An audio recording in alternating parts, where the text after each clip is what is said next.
Ok, donc bonsoir à tous, bienvenue au billet talk du mois de mars. Nous avons l'opportunité, je dirais une très grande opportunité d'avoir Caroline avec nous. Caroline qui est, on va dire, une star des médias, de la communication. Elle est présidente Toastmaster. Donc bonsoir Caroline, merci de nous avoir fait l'honneur d'être notre guest aujourd'hui. J'espère que tu vas bien. Oui, ça va très bien, merci. Voici, parfait. Ok, donc je pense que sans plus tarder, on va rentrer dans le vif du sujet. Je vais te présenter et ensuite je vais donner quelques nouvelles, je pense, par rapport à l'activité des billets talk, le prochain billet talk et tout. Et après, je te laisse faire le show. Donc, bienvenue à tous ceux qui nous rejoignent pour la première fois. Donc, moi,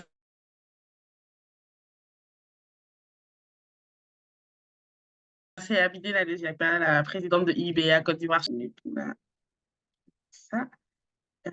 Et aujourd'hui, on a l'occasion et l'opportunité d'avoir Caroline avec nous.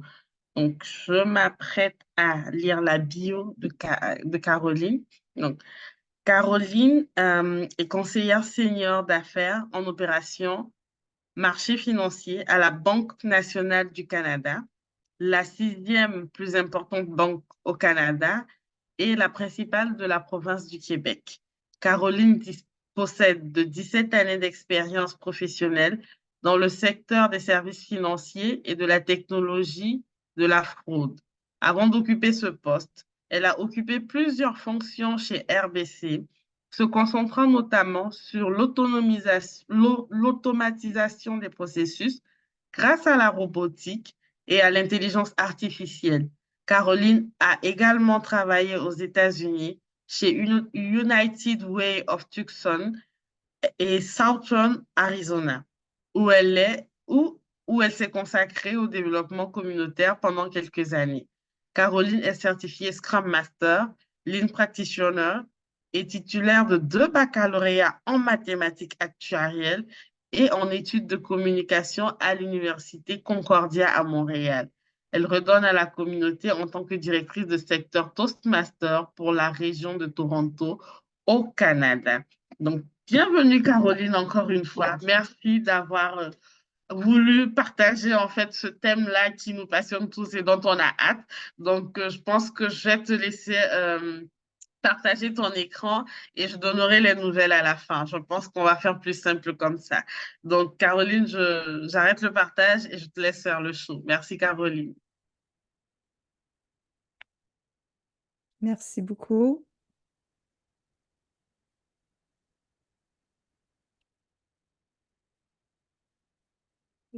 Hop. Je vais juste confirmer avant de débuter. Est-ce que vous voyez mon écran? Oui, on voit ton écran. OK, super. Donc, merci Nadège pour l'accueil extrêmement chaleureux. J'aimerais vous souhaiter la bienvenue à tous et à toutes ici présentes. Je suis ravie d'être avec vous aujourd'hui pour parler de la communication avec style. J'aimerais donc commencer par vous montrer l'agenda aujourd'hui. Nous allons tout d'abord commencer par définir la communication. La communication, c'est un domaine tellement vaste. C'est tellement vaste je crois qu'il est important dans ce contexte de bien le définir. Qu'est-ce que cela signifie? Et puis ensuite, nous allons parler de quel est ton propre style de communication. Donc, je vais vous identifier 4 styles. Et comme Nadège dit, je suis directrice de secteur Toastmasters et je suis une apprenante continue des connaissances de leadership et de communication via Toastmasters. Donc, il va y avoir une partie de cette présentation qui vient de ce programme-là, donc où je suis membre actif. Nous allons ensuite voir les points forts et les angles morts de chaque style de communication. Parce que comme vous savez, chaque style de communication a des points forts, mais chaque style de communication ne peut aussi ne pas être aussi efficace qu'on souhaiterait. Donc, nous allons aussi pencher là-dessus. Ensuite, nous allons parler sur une base de comment on peut se préparer pour analyser les styles de communication et comment interagir avec les gens, les individus ou les membres d'équipe. Peut-être que ce soit votre patron ou peut-être que c'est une personne dans votre famille qui ont un style de communication qui est un peu différent du vôtre. Parce que nous savons tous que tout au long de notre vie, que ce soit professionnel ou personnel, nous allons rencontrer des gens avec des styles qui ne sont pas nécessairement comme la nôtre. Et dans la société, mais bien sûr, nous devons apprendre à interagir avec ces gens qui ont un style différent du nôtre.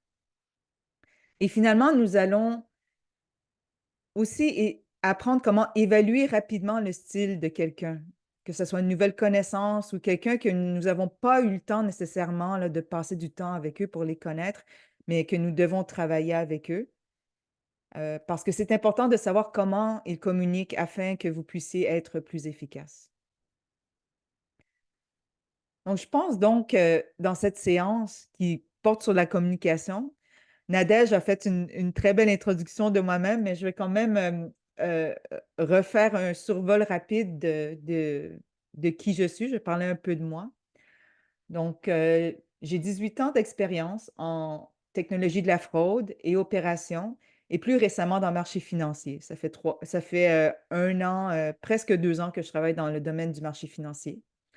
Et dans le contexte du sujet d'aujourd'hui, je pense que c'est pertinent de partager que j'ai un baccalauréat en mathématiques, mais aussi en sciences de la communication.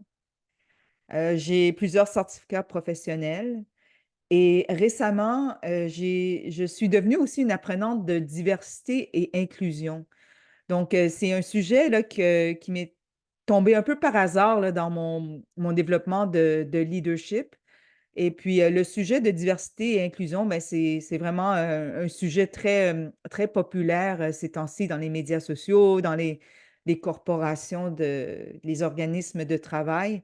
Donc, c'est quelque chose qui m'intéresse et puis je suis contente d'avoir cette occasion-là d'apprendre ce sujet. Je vais en toucher un petit peu lors de ma présentation.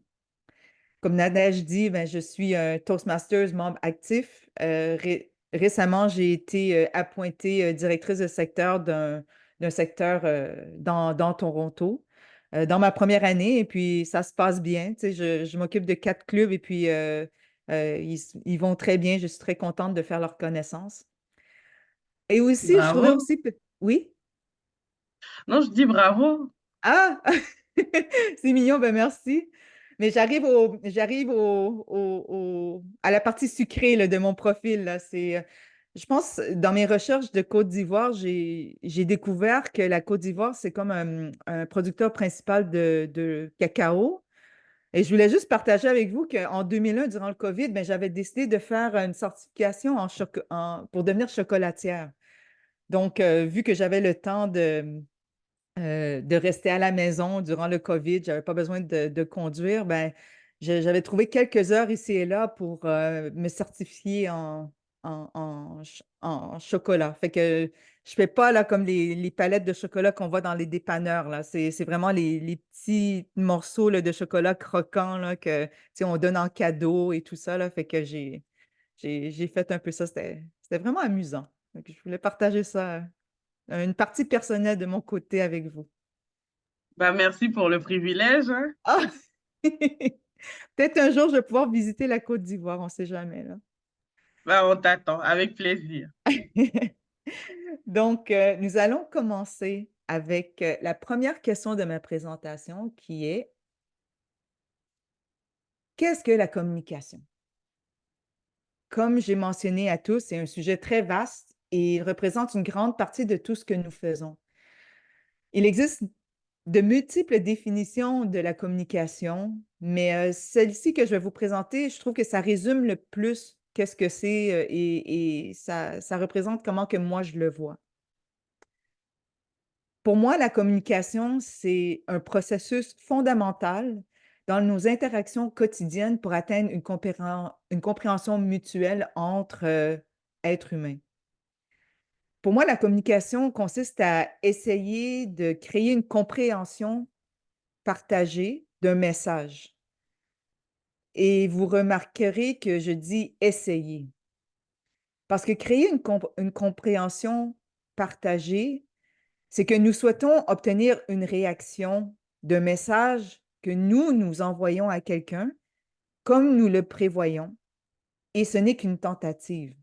Parce que vous savez, lorsque vous passez un message, il y a des grandes chances qu'elle n'a pas été reçue comme qu'est-ce que nous l'avons prévu. La deuxième chose, c'est que la communication, comme vous savez tous, j'en suis sûre, c'est qu'il y a différents volets. Il y a le volet verbal, il y a le volet non verbal, il y a le volet écrit. C'est pas seulement qu'est-ce que nous disons avec nos mots, mais c'est comment nous le disons. Et vous savez que nous avons tous une expérience qui peut influencer cela aussi. Vous savez, le matin, quand vous entrez dans le bureau et puis que vous êtes en train de, OK, vous ouvrez la porte et là, vous voyez un de vos collègues et vous dites bonjour à quelqu'un. Et cette personne-là vous redit bonjour en retour. Mais vous pouvez le dire d'une façon que peut-être à ce moment-là, ben, quand ça sonne ou le langage corporel que vous dites en même temps que vous dites le bonjour, mais ça peut donner un message qui peut être différent de qu'est-ce que la personne qui vous dit bonjour peut voir. Donc, il n'y a pas juste les mots. Il est noté dans les recherches que la communication non verbale, beaucoup plus que les mots, font partie principalement de la communication. Donc, il faut considérer les deux. Et écrit aussi, on va en parler plus tard. Universellement, c'est un processus d'échange essentiel et humain. J'aimerais partager maintenant avec vous quelques principes de communication. Donc, tout d'abord, comme qu'est-ce que j'ai mentionné, la communication se produit lorsqu'un message envoyé est reçu. C'est-à-dire que nous pouvons avoir une communication qui est surtout, ce n'est pas seulement là, que ça vient d'être reçu, mais c'est qu'il a été reçu de la façon que nous l'avons prévu. Donc, vous savez, très souvent, le message reçu ne peut pas être toujours le même. Et je suis sûre que nous avons tous eu cette expérience-là. Donc, c'est la raison que il y a le sender ou l'expéditeur et le receiver, le récepteur, ben, ils ont chacun, vous savez, un ensemble de valeurs, de croyances, de culture, d'histoire et d'expériences qui peut influencer le style de communication d'une personne. Donc, chaque personne a leur façon personnelle de transmettre le message, mais aussi de l'interpréter, tout message qu'ils reçoivent. Donc, c'est important, je pense que c'est important d'apprendre non seulement la communication, mais aussi le style de communication. Il y a différentes façons d'interpréter les choses. La communication, c'est complexe. Donc, nous allons passer au type de communication. Donc, j'ai mentionné, il y a le verbal, le non-verbal, l'écrit et aussi dans un monde digital, tu sais, avec les réseaux sociaux et tout, ben, il y a le côté visuel. Donc, tout d'abord, nous allons commencer avec la communication verbale. Comme vous le savez, en tant qu'individu, nous avons un contrôle total des mots que nous utilisons. Mais le sens de ces mots, il ne peut pas être partagé nécessairement à la personne que nous parlons. Les différences et les choses comme notre expérience, notre histoire, notre culture et même notre âge peut influencer ça, mais ça peut influencer la sémantique du mot que vous utilisez et sur le message qui est reçu. Donc, là, ça paraît peut-être pas par le visuel, mais moi, je suis quand même quelqu'un d'une génération qui est quand même assez, ben, je dirais pas ancienne, là, mais je dirais pas jeune. Donc, lorsque je suis au travail, puis je parle ou je travaille avec des gens qui sont un petit peu d'une plus jeune génération, exemple, s'ils ont gradué de l'université, ben je sais qu'eux, ils parlent leur même langue et en raison de leur âge, ben, ils utilisent des mots de vocabulaire qui sont spécifiques à leur génération. Un exemple concret de ça, c'est exemple avec ma fille. Tu sais, ma fille, elle a 10 ans, puis elle a son propre langage ou elle a son propre dictionnaire de mots avec ses amis. Et puis pour elle, le mot faf, ben, ça veut dire facile. La première fois qu'elle a dit faf, j'étais comme, mais de quoi tu parles? Qu'est-ce que tu dis là? Mais elle disait ça avec fierté. Fait que j'ai demandé, explique-moi qu'est-ce que ça veut dire. Ben, elle me dit, mais maman, voyons, faf, ça veut dire facile. Là, je suis là, ah, OK, OK, j'ai compris. Alors là, Ouais, hein? Un autre exemple qui est très extrême, mais qui est très réel aussi, c'est les bébés. C'est les bébés avec la maman.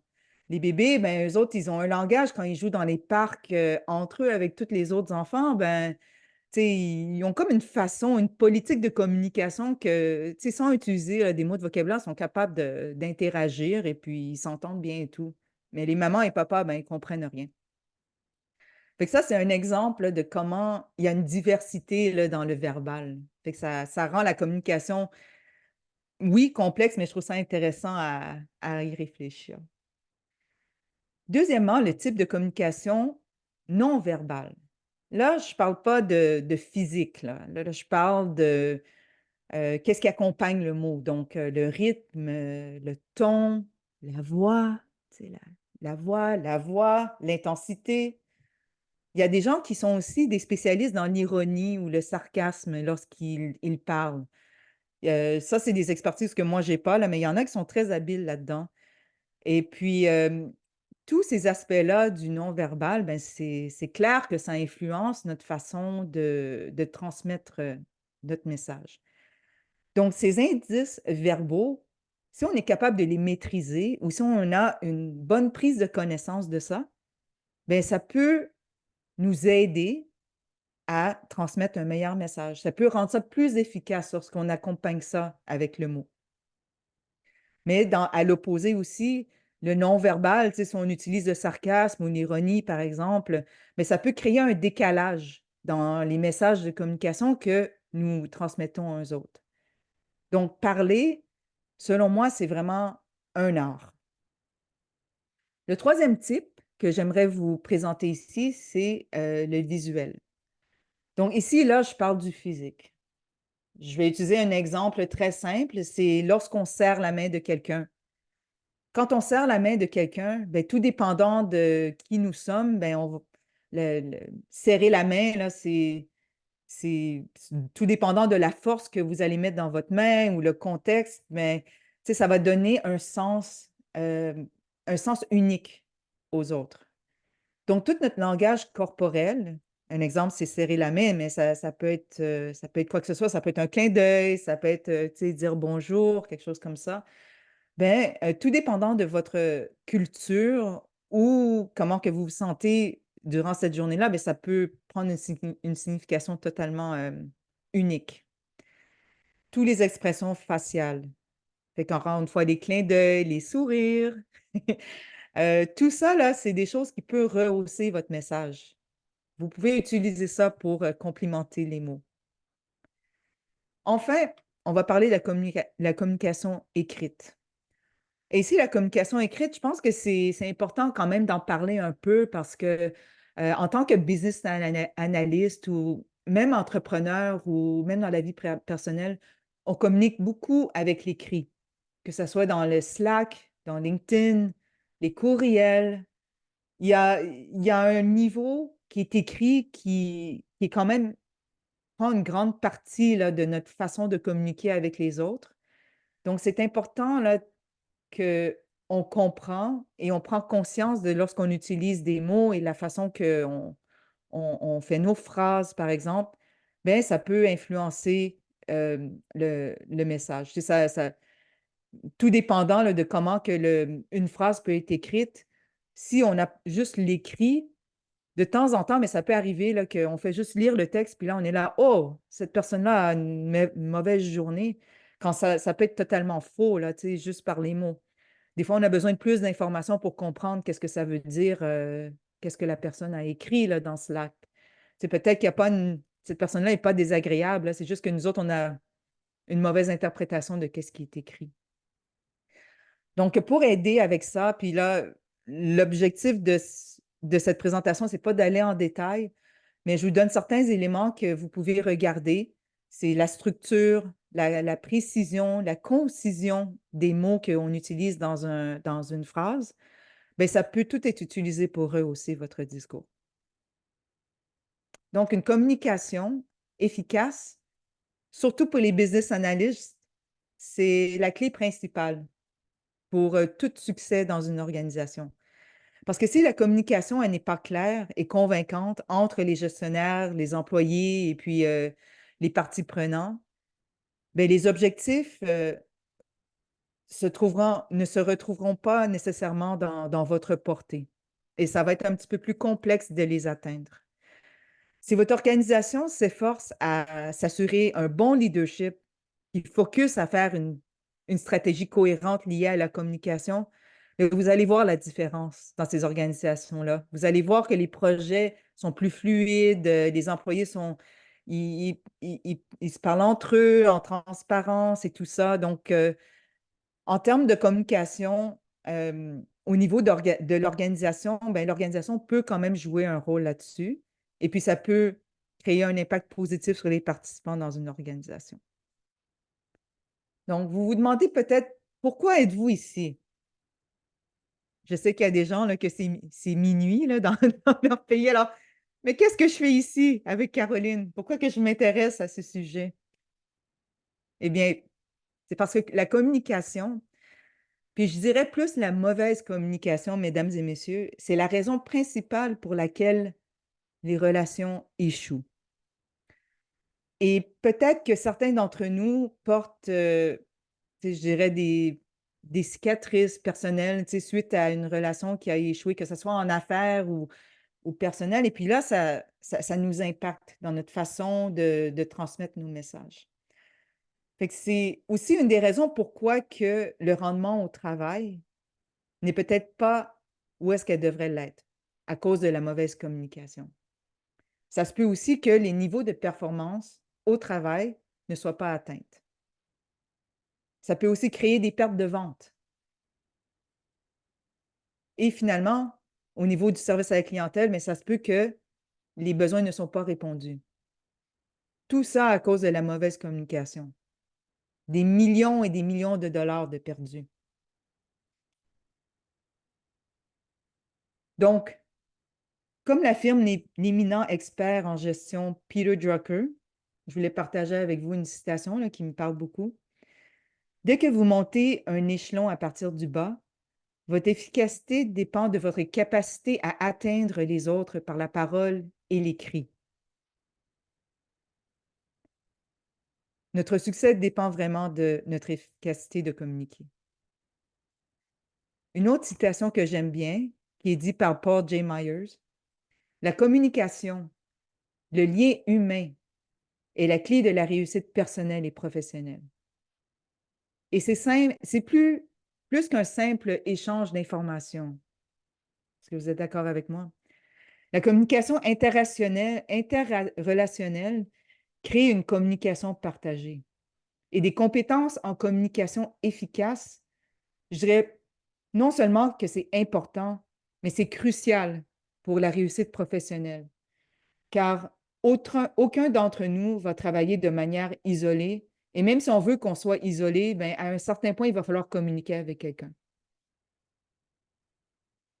Parfois, parfois dans la vie, il faut avoir du courage pour communiquer.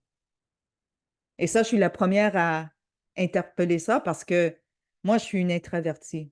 J'ai été timide pendant très longtemps. J'étais un enfant qui était très silencieuse dans une famille avec des voix hautes, des adultes qui étaient très autoritaires. Et j'ai comme, pendant plusieurs années, inculqué le silence dans ma communication. Puis ça m'a pris du courage pour faire passer le message et aussi trouver le courage d'écouter lorsque quelqu'un essaye de me dire quelque chose. Donc, ça se peut que ça arrive pour des gens qui sont un petit peu timides, que c'est pas facile de démarrer la communication. Et ça prend du courage.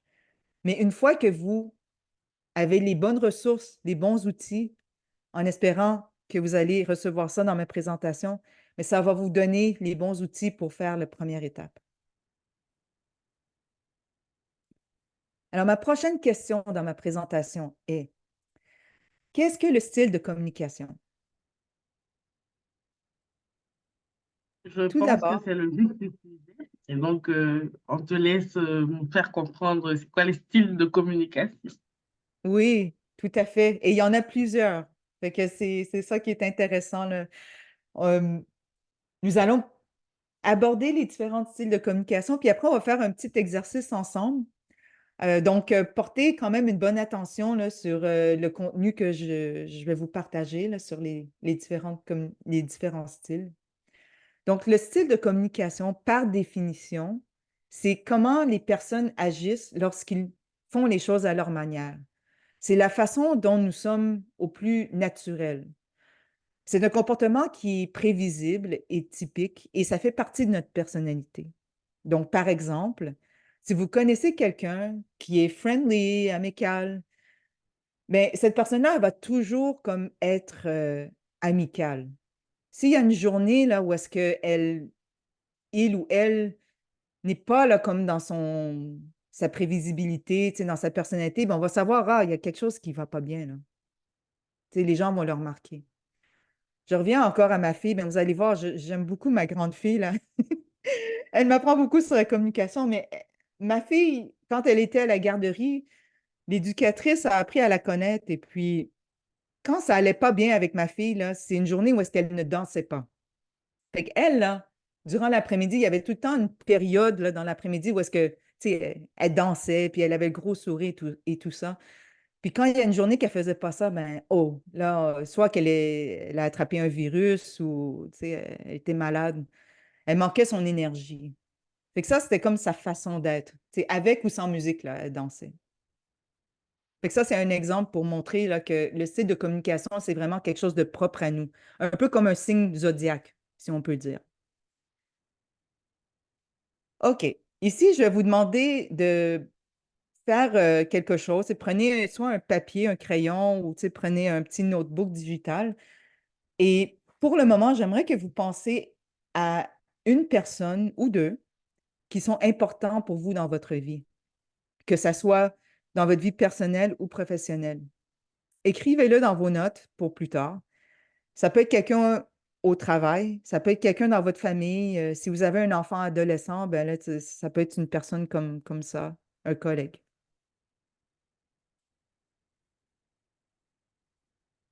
Maintenant, on va passer au bénéfice de comprendre les styles de communication.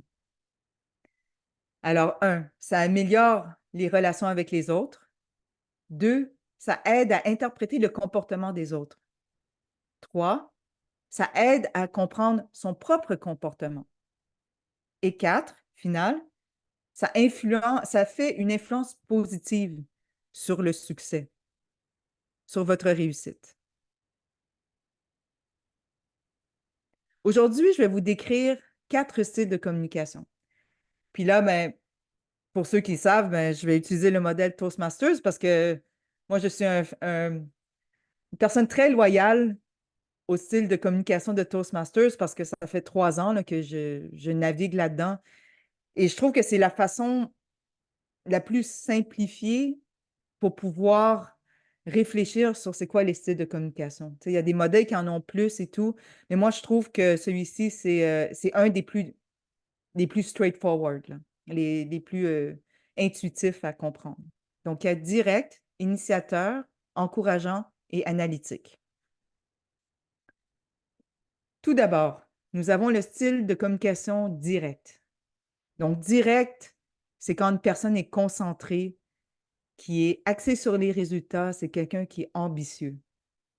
Et puis pour les autres, et vous apparaissez peut-être comme quelqu'un de très exigeant, à un certain niveau, peut-être impatient, mais ce style de niveau euh, aime la commande, accorde beaucoup d'attention aux résultats corrélation. Un exemple de célébrité, je dirais, c'est le chef cuisinier Gordon Ramsay. Je ne sais pas si vous connaissez, là, Gordon Ramsay, mais dans ses émissions, là, on le voit que c'est vraiment une communication très directe lorsqu'il parle à ses apprentis chefs. Il refuse l'échec.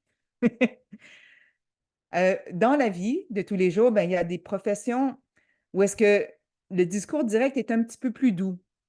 Oui, je l'ai bien dit, tu sais, ça peut être doux. Fait que les professeurs, eux autres utilisent un discours direct. Euh, les éducatrices aussi avec les enfants. Des fois, là, tu n'as pas de temps à perdre, là, tu sais, il faut que tu donnes des instructions à des enfants pour qu'ils se mettent en ligne dans la cour d'école.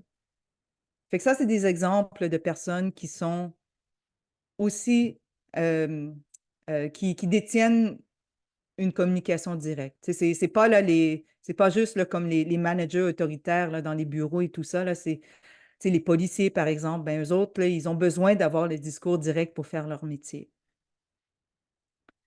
Ensuite, il y a le discours initiateur. Là, ben, vous pouvez voir avec la photo, là, c'est les personnes sociables. C'est les personnes que quand ils arrivent au bureau, ils sont là, Hey, comment ça va? Comment ça s'est passé le week-end, là? Ah, j'aime ta robe. T'as changé ta coupe de cheveux? Tu sais, c'est des gens là, qui sont très enthousiastes et amicaux. Là, quand ils parlent, là, tu ressens là, comme ils sont sûrs d'eux-mêmes.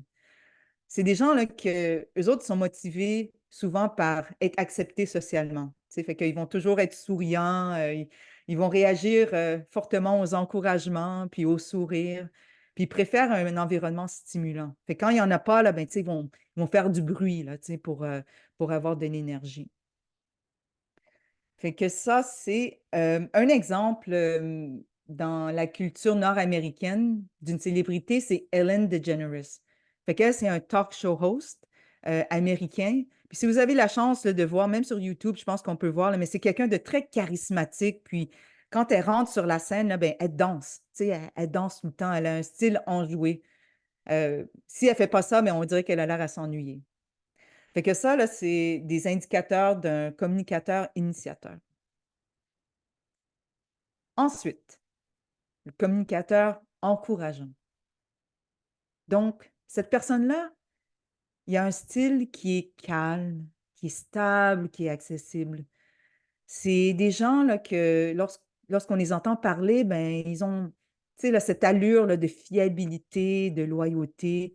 Et puis, leurs signes verbaux, les mots qu'ils vont utiliser, là, c'est tous des mots de douceur, de support et de soutien, comme oui, je te comprends, je t'écoute. Tu sais, ils ont vraiment là, comme un style très attentionné comme façon de parler. Leur ton est très, très doux. Et puis, leur force pour ces communicateurs-là, c'est que ce sont les meilleurs écouteurs. Tu sais, ils parlent tout doucement, mais tu sais, quand là, tu leur parles, tu vas voir, oui, ils t'écoutent, tu sais, ils portent vraiment une bonne attention.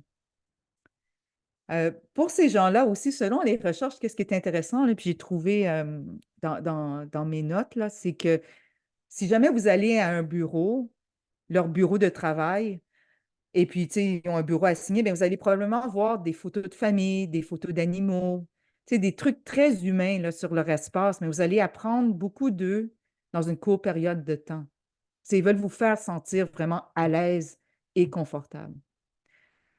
Une personne qui peut représenter ça, le style encourageant, moi, je dirais que c'est Oprah Winfrey. Et quand vous écoutez Oprah Winfrey, vous la regardez faire des entrevues puis tout ça, elle est assise, tu sais, très confortable.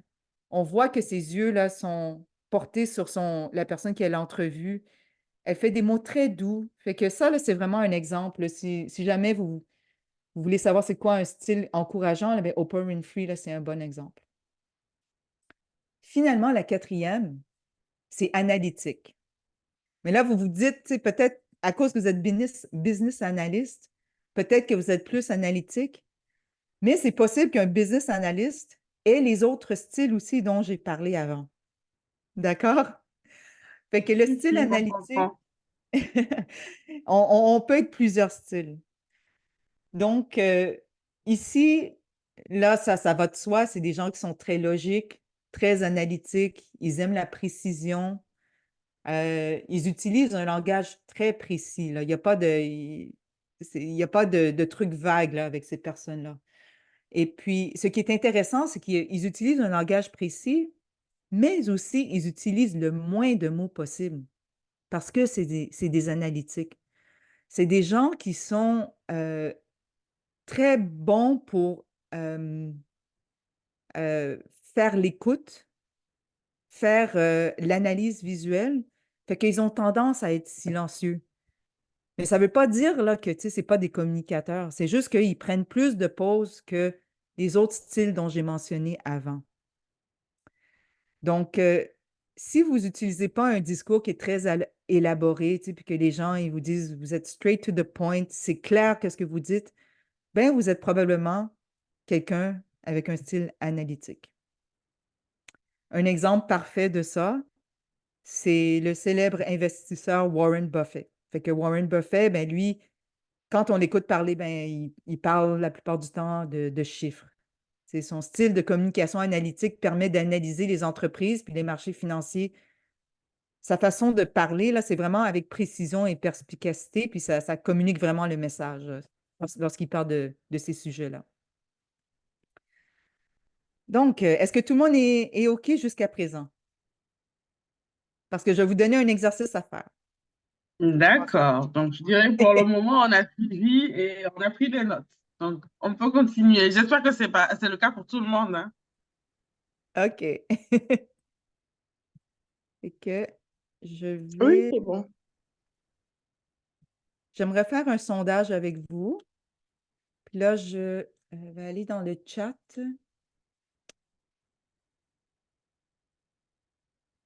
Là, j'ai mis le partage d'un formulaire Google. J'ai créé un formulaire Google. Et puis ici, qu'est-ce que je souhaite faire avec vous? C'est que basé sur les informations que je vous ai données sur les 4 styles de communication, j'aimerais que vous preniez un moment pour réfléchir à quelle est, selon vous, votre communication principale. Êtes-vous directeur, initiateur, encourageant ou analytique? Fait que je vais vous donner un court moment pour répondre.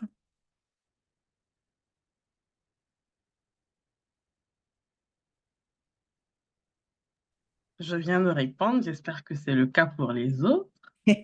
Oui, je vois des réponses qui rentrent, donc on va donner un petit peu le Mais j'ai temps. une question. Oui, oui. Puisque tu as dit qu'on pouvait avoir plusieurs styles de communication, donc pour moi, le questionnaire nous permettrait de faire plusieurs choix. Mais Ah là, oui, apparemment, c'est juste un seul choix qu'on peut faire. principal. Principal. Fait que la D'accord, logique par rapport à ça, c'est que c'est pareil comme les signes de zodiaque. Tu sais, on a comme un style de zodiaque là, qui est comme la nôtre. Mais tu sais, des fois, là, il y a comme des descendants ou des ascendants signes de zodiaque, là, mais là, on va se focuser sur le principal. d'accord, c'est bien noté. OK, donc j'ai eu des réponses. Merci beaucoup. Oh, c'est intéressant. OK, je pense que je vais vous partager je vais vous partager l'image. Parce que je pensais juste donner les statistiques à vive voix, mais je pense que je vais vous partager le visuel aussi pour que vous me croyiez. Parce que j'ai des résultats divers. Je pensais m'attendre à voir tout analytique, mais j'ai tort. J'ai vraiment tort. OK, merci beaucoup pour vos résultats. Donc, je vais commencer avec le plus petit pourcentage. 11 11,1% s'identifient comme encourageants. 22,22% s'identifient initiateurs et aussi analytiques. Donc, 22,22%, c'est analytique puis initiateur à égalité. Et puis, ce qui est intéressant pour moi, c'est 44% se voient comme style direct. Moi, j'étais sûre que ça allait être analytique, qu'elle allait être le principal, mais et voilà, tu sais, j'avais un billet. Comme quoi, Je sais pas hein, peut-être que pourquoi. les vieilles ils sont plus directs, Ouais. peut-être. Ben, peut-être c'est à cause de votre profession ou peut-être tu sais, d'où vous venez, le type de travail que vous faites, qui fait qu'il y a une très bonne répartition quand même là, de différents styles de communication dans l'audience. Donc, c'est intéressant. OK, je vais vous demander de garder en esprit votre style dominant parce que maintenant, on va passer aux angles morts. OK? Pourquoi? Parce que chaque style a son revers de médaille. Par rapport à ce que je vous partage, ben là, je vous ai partagé les forces de chaque style. Quelque chose qui est très intéressant, mesdames et messieurs, c'est que les angles morts ressortent le plus lorsque vous êtes à votre maximum de votre style de communication. Fait que la faiblesse de votre communication va paraître le plus lorsque vous êtes à votre plein potentiel avec votre style de communication principal. Donc, par exemple, quelqu'un qui serait direct, puis qui utiliserait ce style-là pour faire son message, alors là, il faut faire aujourd'hui, nous avons telle chose à faire.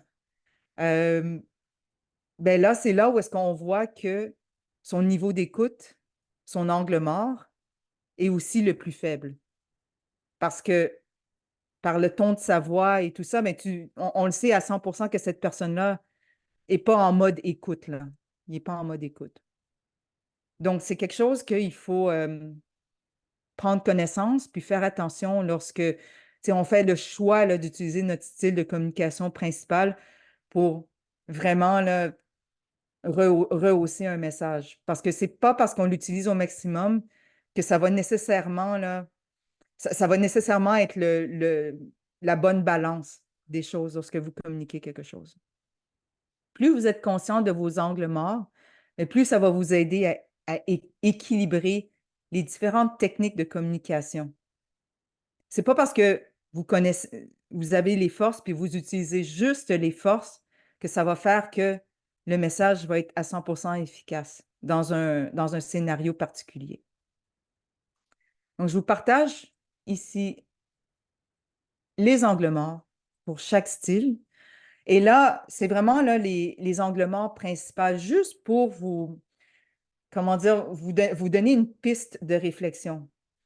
Parce que ça, c'est selon la science, mais peut-être là, dans votre réflexion à vous, dans votre introspection, vous allez réaliser, ah ben, il y a peut-être un autre élément aussi là que, tu sais, je suis un peu faible quand j'utilise un style de communication, puis ça peut être personnel à vous. Mais je vous donne les points principaux ici.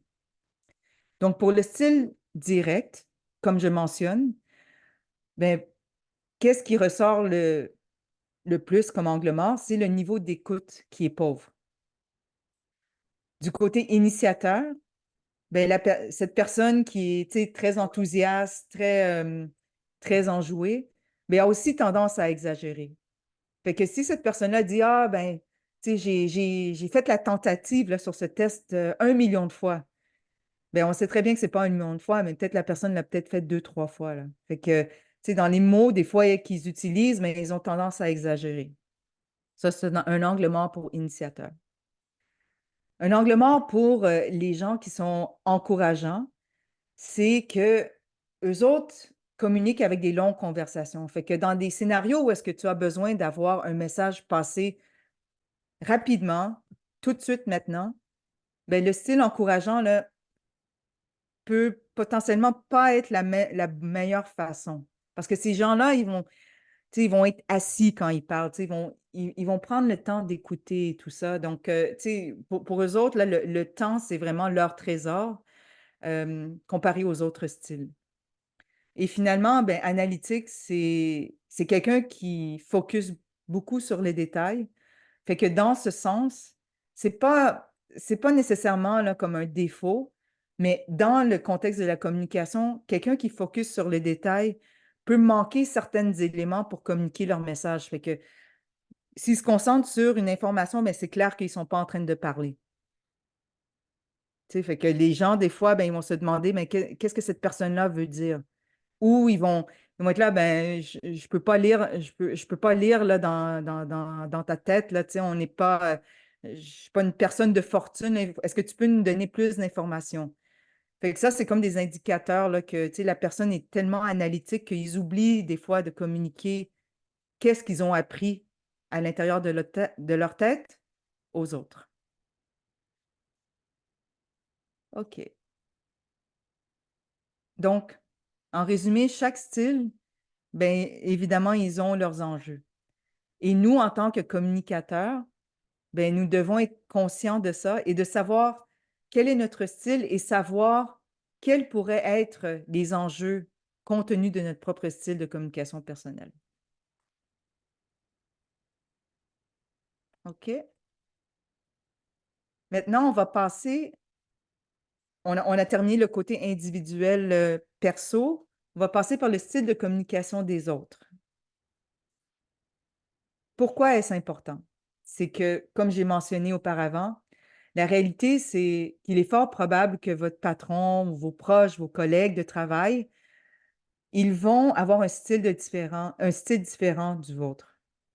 La question suivante est donc de savoir comment nous allons faire pour s'entendre avec tous ces styles de communication et comment pouvons-nous Caroline, faire pour tu es là? que ces choses fonctionnent. Ça va, Nadège?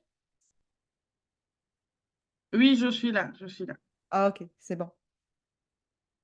Maintenant, vous avez un style qui est principal. Mais par exemple, vous vous retrouvez avec quelqu'un qui est totalement l'opposé de votre propre style. Par exemple, vous êtes une personne de communication directe. C'est quelqu'un là, qui aime que les choses soient accomplies, focus sur les résultats, et vous vous retrouvez avec quelqu'un qui est encourageant, qui aime prendre le temps, bien comprendre tout le 360 d'un contexte. Bien ça, il y a rien qui rend plus fou un communicateur direct que d'être dans une situation comme ça. Un autre exemple, c'est lorsque vous mettez un communicateur initiateur et un communicateur analytique ensemble. Donc, rien va rendre un communicateur analytique plus fou qu'une personne qui veut faire du brainstorm, qui a des idées vagues comme ah, je sais pas, qu'est-ce que tu en penses de ça? Ou avoir des pensées abstraites. Parce que l'analytique, cette personne-là, ben, il veut des stats, il veut des faits, il veut de la précision. Donc, dans une situation comme ça, ben, ça se peut que ça soit une dynamique qui soit très intéressante et puis peut-être limiter la créativité. OK. Fait que basé sur les petites choses dont je vous ai partagées, on va faire un deuxième exercice. Je mets un autre lien vers un formulaire Google. Et puis, dans ce sondage-ci, la question que je vais vous poser maintenant, c'est vous allez penser à la personne là, que je vous ai demandé de prendre note au début. Prenez un moment pour réfléchir quel est son style de communication. Et là, dites-moi, est-ce que cette personne-là a le même style de communication que vous? Est-ce que son style est différent mais a des points communs ou est différent et totalement opposé?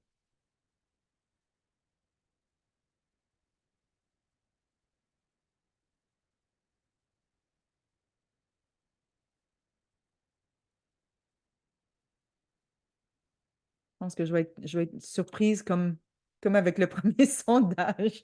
Faut pas que je fasse des hypothèses. Faut que j'arrête de faire des hypothèses parce qu'on sait jamais.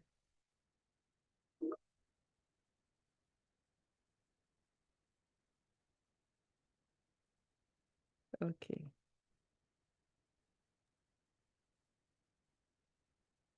Je donne un petit moment.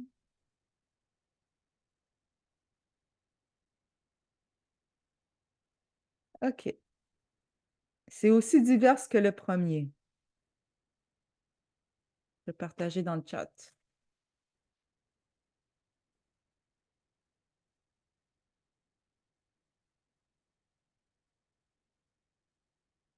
OK. Fait que pour ceux qui ont dit qu'ils ont le même style, Mais vous êtes très chanceux. C'est le fun quand on travaille ou on est en relation avec quelqu'un qui a le même style que nous, là. Ça rend les conversations plus faciles. Mais par rapport à ça, je vais vous dire une chose. Vous savez qu'avoir le même style, c'est pas toujours une garantie que vous allez avoir un succès complet dans votre communication parce que si vous avez le même style, mais peut-être que vous n'avez pas d'autres points de vue qui peuvent ressortir de cela. C'est peut-être que, mettons, vous avez un objectif à faire au travail et puis, OK, tu sais, vous êtes deux personnes directes, là, vous êtes là, OK, on est toutes pour les résultats, go, go, go, on avance. Tu sais, vous arrivez au résultat tout de suite. Mais peut-être que s'il y aurait quelqu'un qui a un autre style ou une autre opinion, bien, ça pourrait vous permettre à ces deux communicateurs-là d'avancer plus vite. Donc, c'est bien de regarder vers l'avenir pour deux styles de communication directs, par exemple, mais il faut s'ouvrir là, à d'autres façons pour voir, ben, peut-être qu'il y a des façons plus efficaces là, de faire quelque chose. Là, je vois aussi ceux qui ont des différents styles, mais des traits communs. Fait que ça, c'est 42,9%. C'est la majorité, ce qui est, je pense, que c'est quand même assez c'est la normalité des choses. Ça, c'est une, une bonne situation. Parce que non seulement que vous avez des éléments qui sont identiques, ça vous permet là, de, d'entrer en relation, tu sais, pour dire, ah, on a ça en commun. Mais vous avez aussi des différences qui vous permettent là, de challenger l'un l'autre. Puis ça, c'est bien. Tu sais, ça fait là, quand même une conversation qui, tu sais, vous avez quand même une vue sur l'avenir, mais vous pouvez aussi là, découvrir d'autres points de vue pour rendre votre objectif plus efficace. Fait que tant mieux que ça fasse la majorité. Et puis pour ceux qui disent que leur communication est vraiment opposée, bien évidemment, vous avez vraiment du pain sur la planche. Ça, sûrement, là, qu'au début, quand vous avez rencontré la personne, bien, les conversations devaient être inconfortables au début ou difficiles. Et vous avez comme eu un choc que, ah, cette personne-là, là, elle communique d'une façon là, que moi, je ne suis pas habituée. Donc, ça prend plus de temps pour s'adapter. Et puis, qu'est-ce que je vous conseille quand vous êtes dans une situation comme ça, c'est de voir ça comme une opportunité d'apprentissage. Ne voyez pas ça comme un bloquant.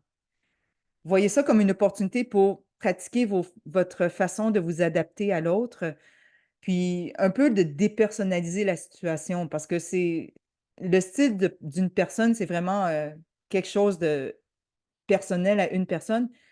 Mais si vous êtes dans une situation de travail, bien là, vous avez un objectif là, d'organisation à atteindre. Donc, il faut laisser de côté, tu sais, un peu le côté personnel, puis voir ça de manière plus objective. Si c'est difficile, ben, essayez de trouver des moyens là, pour bien comprendre c'est quoi le style de cette personne-là et de s'y adapter. OK. Ah, vous voyez, j'ai été tellement passionnée dans mon discours que j'ai oublié d'avancer les slides, mais ça tombe bien. OK. Pour la communication en équipe. Fait que là, on a vu le côté individuel, on a vu les styles, on a vu comment s'adapter au style des autres. Une question qui m'est demandée souvent, c'est Caro, comment que on travaille en équipe? Comment ça se passe la communication en équipe? Donc, je vais vous dire d'avance, il n'y a pas de bon ou mauvais style. Il y a 4 styles et ils ont toutes leurs forces et leurs faiblesses. Et de mon expérience, de ce que je vois, euh, les meilleures équipes contiennent les 4 styles de communication. Donc, si vous êtes dans une organisation, exemple, qu'il y a un projet à compléter, puis là, il doit faire du casting pour une équipe. Bien là, si vous avez un gestionnaire là, bien, qui a un peu de connaissances dans les communications ou comment créer une équipe, bien, il va peut-être prendre un petit moment pour réfléchir, bien, j'ai besoin d'une personne qui est directe, une personne initiateur, une personne encourageant et analytique.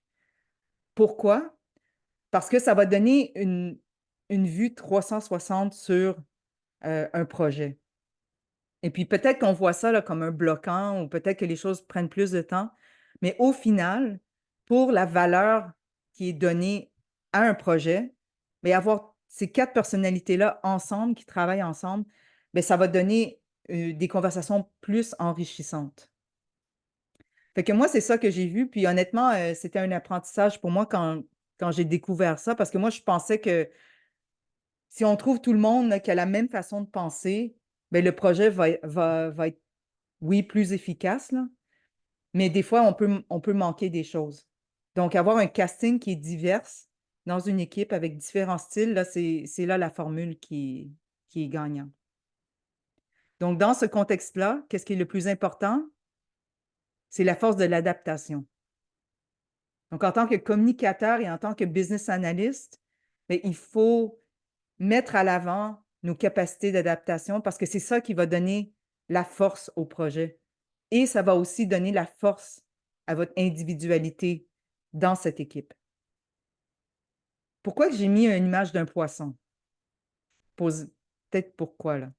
Il est beau, le poisson. Fait que ici, là, j'ai mis ça parce que j'aimerais parler d'un concept, d'une vérité qui n'est pas universelle. La vérité n'est pas universelle, même dans le monde des affaires. Fait qu'ici, moi, je vois un petit poisson, là. En anglais, on appelle ça un goldfish. C'est le nom vient en anglais, puis c'est sûrement, là, ils l'ont appelé goldfish parce que les écailles, lorsqu'on les voit sous une lumière, sous un angle, ben, tu sais, ils paraissent un petit peu dorés.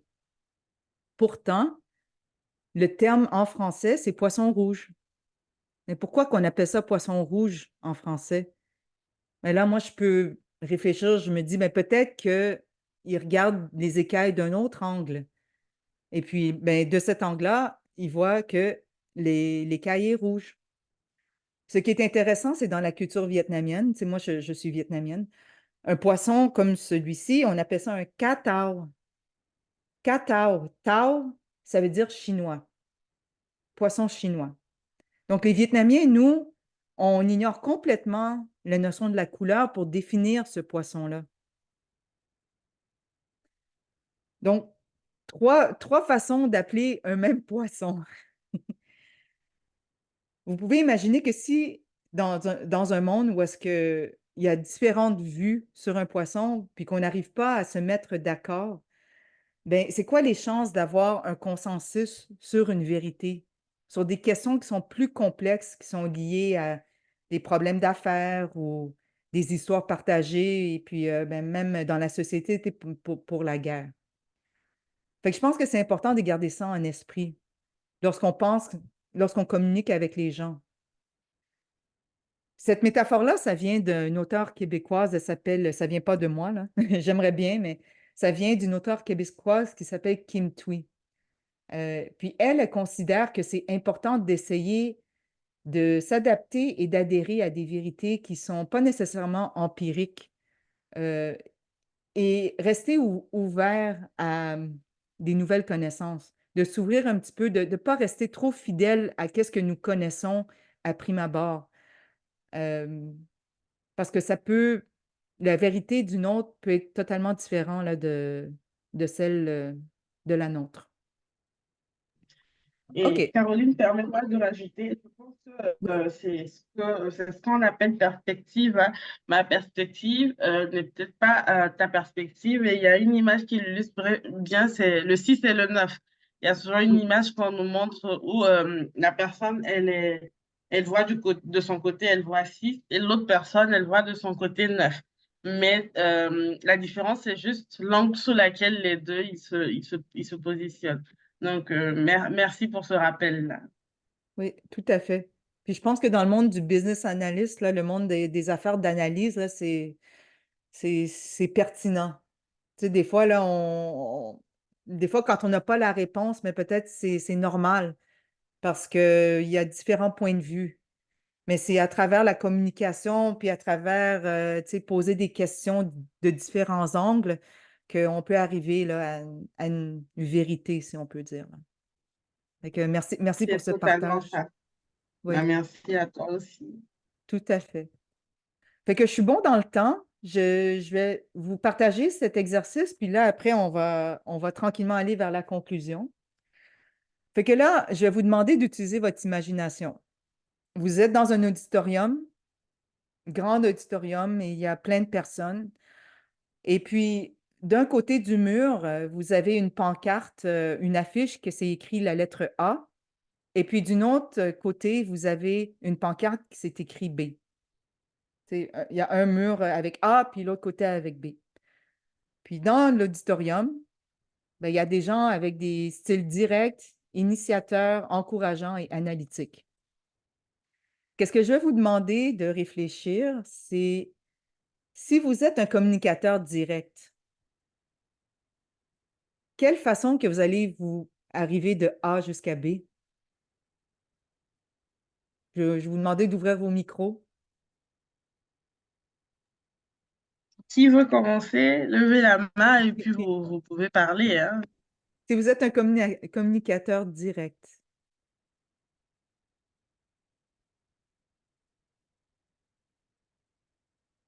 OK. Je vais aller à la Euh, réponse directement. Ou Nadège, est-ce que tu veux t'essayer? ok, je m'essaie. Moi, je dirais, je vais en ligne horizontale de A vers B parce que j'ai le style direct. Oui, c'est ça, en ligne droite. Il n'y a pas de question. Voilà, en ligne. Non. Je vais simplement y aller. Si je prends l'initiative, mais je vais m'assurer là, que tout le monde là, dans la conférence là, va arriver au point B. Là. On ne parlera pas. Allons au point B. C'est ça que cette personne-là va dire. Si vous C'est êtes totalement ça. encourageante, si vous êtes encourageante, comment allez-vous rendre de A à B?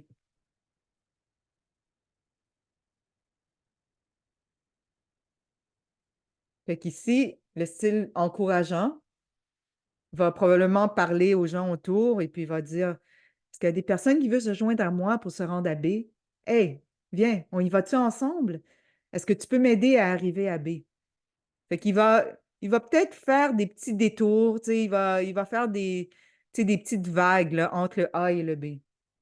Ça serait la façon qu'une personne encourageante va arriver à l'objectif. Une personne initiateur, comment pensez-vous ils vont se rendre à B?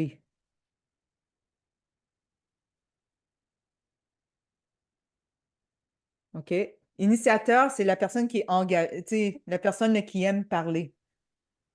Tu sais, qui dit bonjour, comment ça va tout le monde? Vous avez une belle robe et tout ça. Mais cette personne-là, Il y a, oui, oui, Nadège? il y a Ingrid qui veut parler, je crois. Donc, Oui. Ingrid, vas-y, dis-nous. Je pense que je dirais bonjour tout le monde. Ça vous dirait d'aller à B et puis on y va ensemble. Exact, oui. La personne va sûrement dire là, et tout le monde, moi je m'en vais là vers B. OK? Tout le monde, là, vous le savez, là, je m'en vais vers B. Fait que oui. Cette personne-là va partager son plan à tout le monde. Donc, ça, c'est le style initiateur. Puis là, au final, le style analytique. Comment pensez-vous qu'ils vont se rendre à B? On va dire Il y a Ingrid aussi qui va calculer, parler. Oui, calculer le meilleur moyen pour arriver à B, le moyen le plus court pour y arriver. ils vont le calculer, oui. Émilie, j'ai vu, t'as unmute, là. Mhm. J'allais dire, nous avons constaté que 90% des personnes profitent beaucoup des résultats quand nous bougeons, nous arrivons à B. Oui, ça, c'est bien aussi. Une autre façon qu'une analytique va se rendre à B, c'est qu'ils vont avoir une carte. Ils vont trouver une carte. Ils vont être là, écoute, moi, là, je vous montre la direction, puis, tu sais, là, c'est quelle façon, là, de se rendre à B, là. Ça, là, c'est 100% là, clair que c'est la façon de se rendre à B. Et ils vont avoir une carte, une boussole, tu sais, ils vont avoir tous les outils, là, tu sais, pour montrer qu'ils ont fait une bonne analyse, là, pour se rendre à B. Fait que pour analytique, là, quand j'ai fait de l'exercice, j'ai trouvé ça drôle. Tu sais, quand, quand je pensais à ça, là, je suis là, ah, ben oui, ça a totalement du sens, ça. Donc, on va aller vers la conclusion. Donc, pour moi, le message que j'aimerais vous terminer avec vous, là, c'est, je vous suggère fortement là, d'apprendre à adapter votre style. Puis surtout, l'adapter selon la personne dont vous interagissez. la chose la plus importante, c'est la patience. C'est apprendre là, à s'adapter aux communications de l'autre. On le sait très bien, ceux qui ont des adolescents, là, des adolescentes, c'est pas facile de communiquer avec les ados, les adolescents. Quand vous avez un ado, là, qu'ils ont leur chambre qui est toute en désordre, tu sais, les vêtements qui sont à terre, puis là, mais en tant que maman, tu sais, vous rentrez puis vous dites, hey, ta chambre, elle n'est pas propre. Puis là, ben, tu sais, l'ado va dire, ben si, elle est propre. Je sais exactement où les choses sont. Mais là, tu sais, ça sert pas à grand-chose de se fâcher, là, tu sais, ça demande la patience, mais tu sais, on le voit, là, que, OK, c'est clair qu'ils n'ont pas la même définition de qu'est-ce que ça veut dire la propreté, et puis le style de communication est totalement différent. Fait que ça peut prendre du temps, là, des fois, à trouver le bon équilibre pour parler avec les autres. Ça peut faire une très grande différence si vous passez un peu de temps à à apprendre comment adapter, votre communication. Puis, une suggestion que je vais vous donner, c'est peut-être pendant une semaine, puis si vous êtes vraiment là, limité dans le temps, peut-être prendre une journée ou 2. Faites l'écriture de vos interactions de communication dans une journée. Fait que comme par exemple le matin, mais tu sais, vous dites bonjour à des collègues, mais regardez, tu sais, à qui j'ai parlé et comment que je leur ai parlé, comment que eux ils m'ont parlé. Faites un petit journal et puis regardez là, comme comment que vous vous comportez avec les autres, puis ça va vous aider à avoir une meilleure compréhension, une meilleure introspection là, sur quel est votre propre style de communication. Parce que comme je vous dis, les 4 communications, les 4 styles que je vous ai présentés, c'est juste 4 styles de base. Mais votre expérience, votre histoire va faire que votre style de communication va être plus raffiné. Tu sais, ça se peut que ça s'entraîne avec les autres styles. Donc, faire un journal, là, moi, je trouve que c'est très utile là, pour bien se connaître. Et comment adapter notre style? Ben, comme avec la prise de discours, on pratique, on pratique, on pratique. Fait que non seulement, tu sais, communiquer avec les gens oralement et tout ça, mais ça demande de la pratique, mais aussi apprendre à écouter, apprendre à connaître l'autre, ben là, ça demande aussi de la pratique. OK? Donc, j'arrive à ma fin. On fait un petit résumé de tout ce qu'on a parlé. Donc, tout d'abord, votre style dominant, c'est celui qui vous semble le plus naturel en vous. Donc, un peu comme un signe zodiaque. Si vous avez un style qui est vraiment principal à vous et c'est correct. Deuxièmement, il n'y a pas de style qui est meilleur qu'un autre. Troisièmement, lorsque vous vous trouvez dans une équipe, ben, idéalement, ça serait bien qu'il y ait tous les styles de communication. C'est ça la formule gagnante pour avoir les meilleurs résultats. Ensuite, quatrièmement, prenez note de vos angles morts. Je sais qu'on connaît très bien nos forces, mais prenez le temps là aussi de penser à lorsque vous êtes au maximum de votre style de communication. Pensez à qu'est-ce qui est le plus faible dans ce moment-là.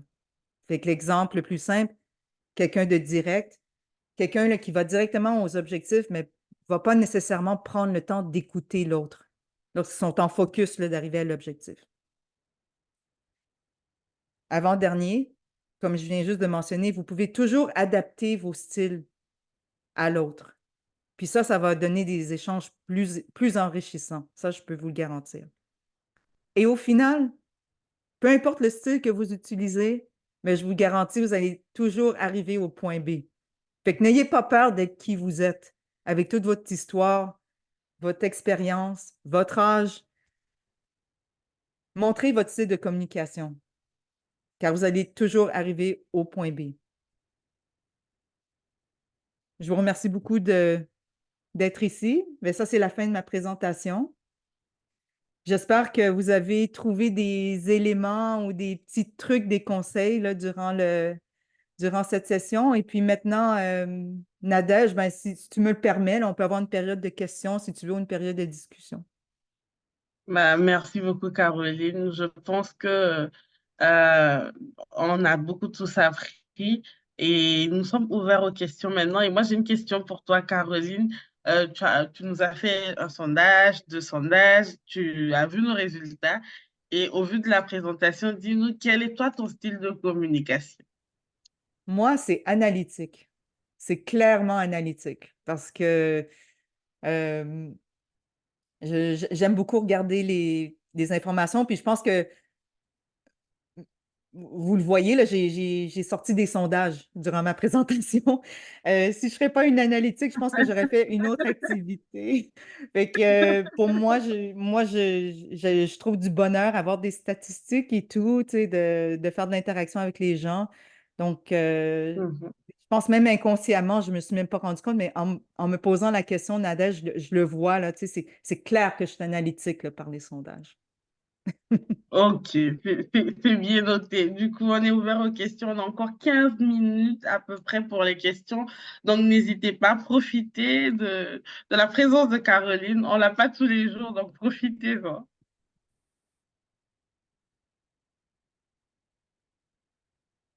Ça peut être sur n'importe quel sujet aussi, hein, tu sais, pas juste la communication, là, ou si vous avez un enjeu qui est lié à la communication, là, qui vous passe par la tête, là, tu sais, on peut en discuter ensemble aussi.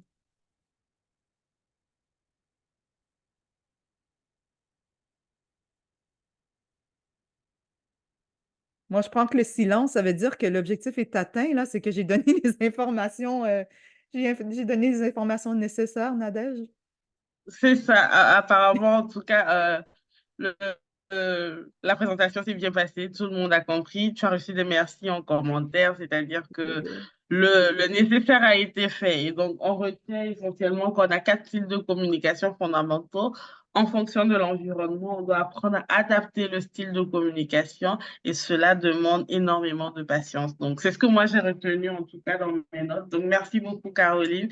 S'il n'y a pas de questions, bah, je vais profiter pour donner les dernières nouvelles par rapport au prochain billet Talk. Donc, le prochain aura lieu le 24 avril. Donc, je vais partager mon écran rapidement. Oh, hop, hop, hop. Est-ce qu'on est là? OK. OK.